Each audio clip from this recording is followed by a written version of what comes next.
è sbagliato dire i profughi. Questi signori non sono profughi.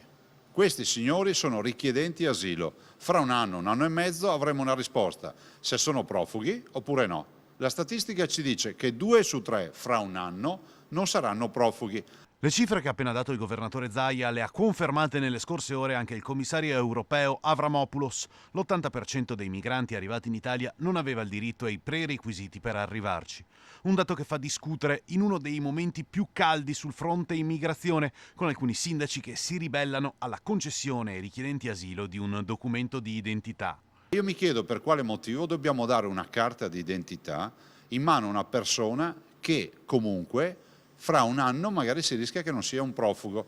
Allora io dico, se il problema è identificare, se il problema è dare un documento, si faccia un documento alternativo per i richiedenti asilo, ma finché non sono profughi non è corretto a mio avviso. Luca Zaia è chiaro e dice non date i documenti. L'Anci Veneto intanto ha chiesto chiarimenti sull'iscrizione all'anagrafe dei migranti in transito per il territorio italiano.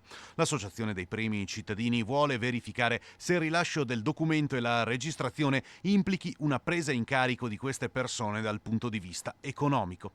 Il sindaco di Bassano Poletto si è detto disposto a concedere un documento che attesti l'identità dei migranti, ma solo se ha uno scopo puramente statistico. È invece categorico sul prendersi altre responsabilità. Non possiamo, dice, spendere risorse e coinvolgere i servizi sociali. Nel momento in cui si concede un documento, però, caro sindaco, in automatico i migranti possono avanzare delle pretese, in pratica hanno gli stessi diritti dei cittadini.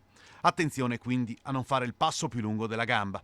Sull'immigrazione abbiamo troppo spesso visto cambiare le carte in tavola improvvisamente. Non vorremmo facesse un errore di cui dover rendere conto in futuro alla cittadinanza.